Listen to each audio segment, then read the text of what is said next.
नमस्कार साथियों, स्वागत है Sanskrit classes bye Harlal Singh Godara YouTube platform पर। साथियों, आज की जो चर्चा है सो हमारी रीट मुख्य परीक्षा के परिणाम और जो कि एक आपत्तियां अधिक लगी है उनके निस्तारण में समय लगेगा, इस प्रकार की न्यूज़पेपरों के माध्यम से हमें न्यूज़ मिल रही है। तो सबसे पहले एक सवाल ये उठता है कि इन आपत्तियों का निस्तारण कैसे होता है और आखिरकार ये भर्ती संपन्न कब तक हो जाएगी, क्या प्रोसेस रहता है। साथ ही साथ जिन अभ्यर्थियों के बोर्ड रैंक है वो अब क्या करें। कुछ सवाल आते हैं, सेकंड ग्रेड का क्या होगा सर, फर्स्ट ग्रेड के परिणाम क्यों रुके। देखिएगा, संभवतः सभी विभागों में चाहे कौन सा भी विभाग हो और कौन सा भी स्तर हो, आपको मालूम है हड़तालें कर्मचारियों की चल ही रही है। अब जो हड़तालें हैं वो तो चलेगी, अब कब समझौता होता है कर्मचारियों और सरकार के बीच, उसके बाद में कार्य है वो सुव्यवस्थित रूप से चलेगा। ये निश्चित है कि कर्मचारियों का भी प्रत्येक कार्यालयों के अंदर अभाव तो है ही है। तो ठीक है, ये तो सरकार का मसला है और सरकार देखिएगा चुनावी साल नज़दीक है, इसलिए सभी अभ्यर्थियों का भला ही चाहेगी, सभी के साथ सुसंगत न्याय ज़रूर करने वाली है। पहली बात आपत्ति, देखिएगा पहली बात तो आपकी एक नंबर पर आप लोग जो ले रहे हैं भैया जी, आपत्तियों के निस्तारण का जो एक प्रोसेस की बात करते हैं, तो साथियों ये ऐसा नहीं है कि आपकी जो OMR सीट है वो स्कैनिंग होती है और कंप्यूटर से मान लो डाटा कलेक्ट किए जाते हैं, ऐसा तो है नहीं। जितनी आपत्तियां लगी है उनके प्रिंट आउट होंगे, प्रिंट निकलेंगे, उसके बाद में उन आपत्तियों के बंडल भी तो बनने वाले कौन कौन से प्रश्नों पर है।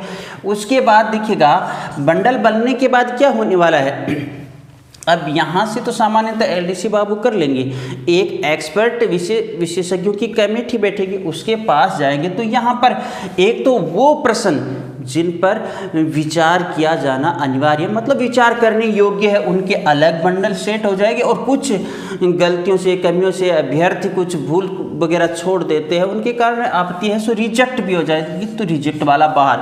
अब याद रखिएगा बंडल दोनों सुरक्षित रहेंगे, आपको मालूम है दोनों के दोनों। फिर इनमें से उन प्रश्नों पर जो आपत्तिजनक जो प्रूफ सबमिट किए गए हैं उनको क्लिक किया जाएगा और उन पर फिर विचार करने के बाद क्या परिवर्तन होता है, उसके बाद आपकी वापस पुनः जो आपकी जो OMR सीट है वो स्कैनिंग का कार्य होता है।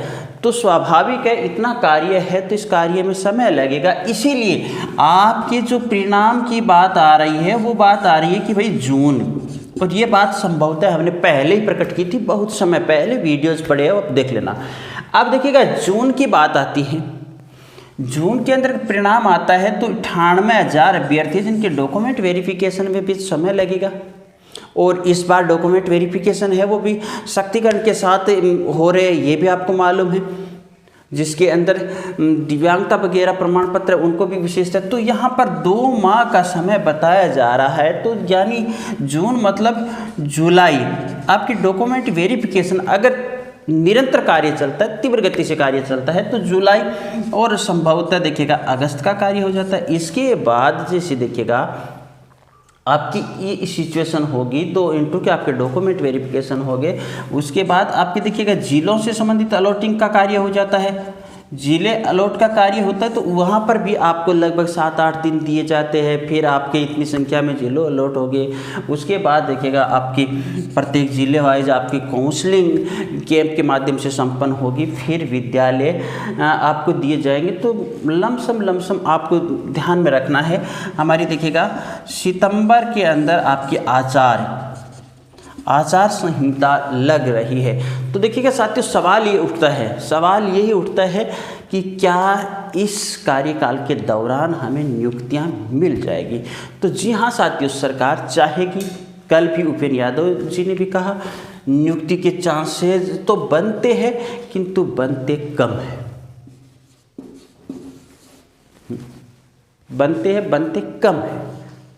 नियुक्ति के चांसेस, क्योंकि सरकार है वो।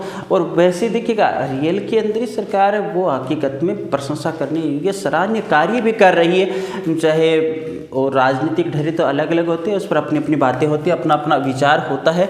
फिर भी आप देखिएगा आपके सामने सवाल आ जाता है सेकंड ग्रेड वाले अभ्यर्थी, तो देखिएगा बिल्कुल घबराइएगा मत। और फर्स्ट ग्रेड के जो परिणाम रुके हुए वो भी अब जारी हो जाएंगे जैसे ही ये हड़ताल ख़त्म होती है।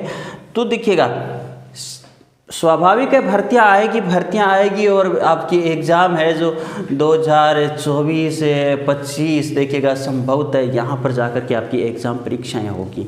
इससे पहले तो मुझे नहीं लग रहा है, तो 2 घंटे 3 घंटे 4 घंटे आप निरंतर तैयारी कर सकते हो। और जो अभ्यर्थी देखिएगा कट ऑफ तो खूब आपने देख ली और कट ऑफ के अंदर आसपास अपने आप को मान रहे, मैं उन अभ्यर्थियों को विशेष सलाह देता हूँ कि भैया पढ़ना शुरू कर दीजिएगा, कुछ भी हो सकता है, इसलिए पढ़ाई से दूर मत भागिएगा। ठीक है साथियों, ये तो थी हमारी सामान्य सी सूचना। और भी सूचनाएं आपको मिलती रहेगी। हमारा प्रयास अगर अच्छा लगा है तो वीडियो को कर दीजिएगा लाइक और अपने साथियों के बीच में कर दीजिएगा शेयर। चैनल पर पहली बार विजिट कर रहे हो तो चैनल को कर लीजिएगा सब्सक्राइब, पास बनी बेल आइकन को कर दीजिएगा प्रेस। अगली मुलाकात अगले वीडियो के साथ, धन्यवाद।